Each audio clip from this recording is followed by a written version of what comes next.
Bonjour à tous. Alors du coup, aujourd'hui, petite évolution de la nurserie de fleurs.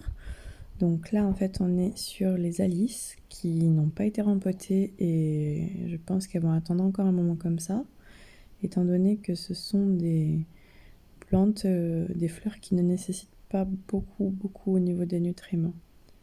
Alors là, ici, nous sommes sur les myosotis et on voit qu'on a les vraies feuilles qui commencent à apparaître.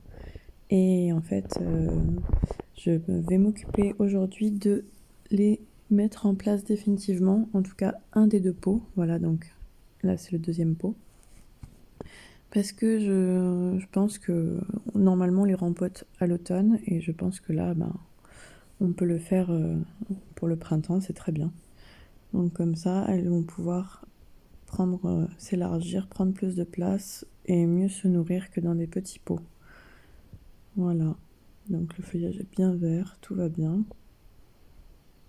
Voilà, ici le petit pot de lobélia qui continue à bien pousser, qui a été rempoté lui aussi. Voilà, les feuilles commencent à se développer. Je suis très contente, bon je vais avoir beaucoup de lobélia, je vais en donner je pense.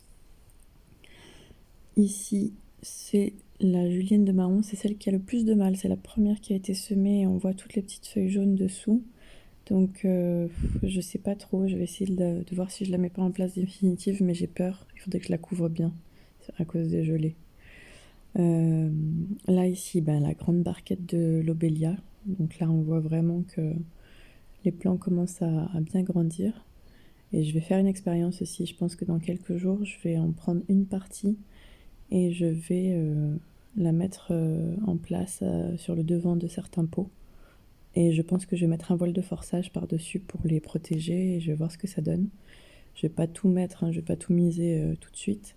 Parce que bon, j'y tiens quand même, vu le temps que ça prend pour pousser. Et que c'est un semis qui est quand même assez difficile à réaliser. Alors ici, du coup, on passe directement au niveau de la plantation. Donc j'ai pris le godet de myosotis. Donc là, on voit un petit peu les vraies feuilles, comme je vous disais tout à l'heure. Même certaines feuilles qui commencent à être légèrement jaunes sur les bords un petit peu. Donc je pense qu'il est grand temps de le mettre en pleine terre directement. Et sachant qu'en plus le myosotis résiste à moins 15 degrés et que normalement on le repique à l'automne. Donc avec le printemps, je pense qu'il n'y aura vraiment pas de souci au niveau des températures, même sans protection, sans voile de forçage. Donc on va préparer les emplacements. Voilà, là je garde le deuxième en secours en fait. Je vais pas tout miser non plus quand même tout de suite parce que je sais pas encore, je connais pas. C'est la première année que je fais autant de fleurs. Et donc là on voit les deux pots avec les lys, les bulbes de lys qui ont été plantés. Donc il y en a 5 et j'en ai un qui a été cassé. J'ai une déco de jardin, enfin de bord de fenêtre qui est tombée. J'ai quand même mis le petit bout cassé ici. Mais bon, j'ai pas grand espoir d'avoir un lys qui pousse sans le bulbe. Hein. Mais il y a quand même un tout petit bout vert qui est en train de s'ouvrir, qui n'était pas ouvert au départ. Mais par rapport aux autres, il y a quand même une sacrée différence. D'ailleurs, ils commencent à bien s'ouvrir, ils se sont bien développés. Voilà, et si vous remarquez, en fait, je les ai plantés en arc de cercle volontairement pour laisser l'espace, en fait, qui est sur le devant du pot, pour pouvoir placer toutes mes fleurs, tous mes semis de fleurs tapissantes et retombantes qui vont pouvoir faire une jolie devanture sur l'avant des pots. Voilà, là on voit la contenance des pots, donc c'est des cultures en lasagne qui ont été faites dedans. Voilà. Voilà, donc là je vous explique qu'il y en a 5 avec ma main. Voilà, et la devanture que je vous disais là que j'ai laissée, c'était déjà prévu depuis le départ. C'est très important, je pense, de se projeter avant de faire ses semis et ses plantations sur ce qu'on souhaite réaliser dans son jardin ou dans ses pots. Comme ça permet d'avoir un joli rendu et de ne pas être pris au dépourvu et de s'y prendre à l'avance. Donc là, on les voit, ils sont un peu moins développés, mais c'est pas grave, ça pousse quand même pas trop mal. Et la petite info, Donc ça, ce sont des bulbes de lys que j'ai achetés au magasin Action pour 1,99 € les 5 bulbes. Sachant que moi, j'ai un magasin Intermarché à côté de la maison où il y avait, je crois, un ou deux bulbes pour 2,95 € dans une grande surface comme celle-ci. Donc, j'ai pas hésité à les prendre hein, quand j'ai vu le prix. Et encore, j'aurais pu en prendre plus, mais je réserve mes pots pour les plantes potagères. Voilà, donc ici, je vous montre, je vais faire un trou. Donc, ça va pas être... ça va pas prendre énormément de place, mais comme il va y avoir une dizaine de plants en fait qui vont se développer, je pense qu'après ça va nous faire une belle touffe. Donc là, ça prendra à peu près cet espace là que j'essaye de vous montrer avec ma main. Et ensuite, ça va se développer sur les bords, sur le contour, et ça va nous faire une belle cascade de fleurs, j'espère en tout cas, que ça pourra faire quelque chose d'assez joli comme ça.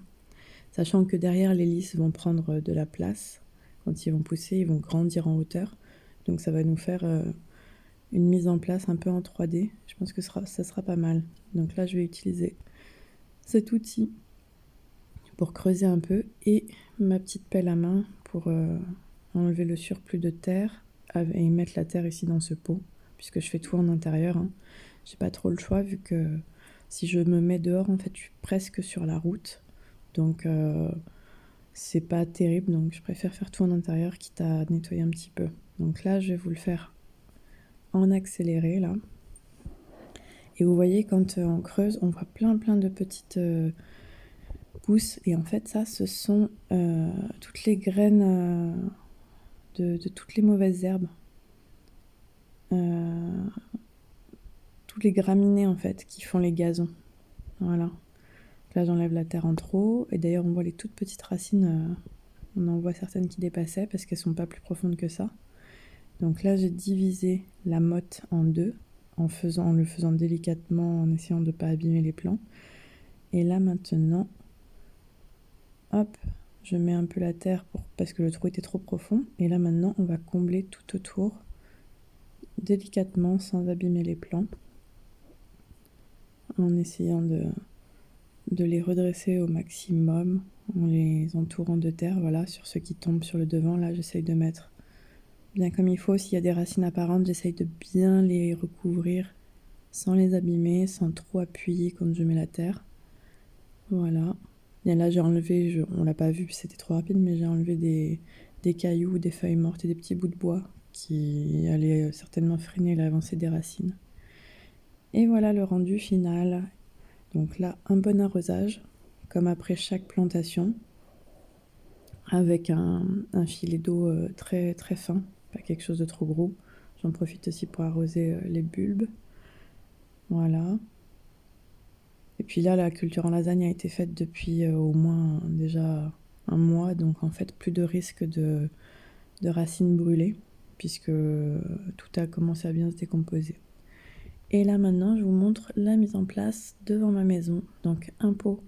Ah oui, alors ici c'est 2 pots que j'ai rajoutés en des sacs en tissu avec une poche pour ouvrir. C'est des cultures en lasagne que j'ai faites.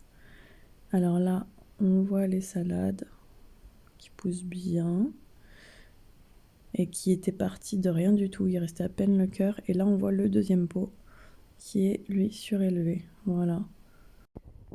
Et voilà, donc du coup, on finit sur ces images-là. Donc je vous remontre un petit peu ma terrasse qui est sur le haut.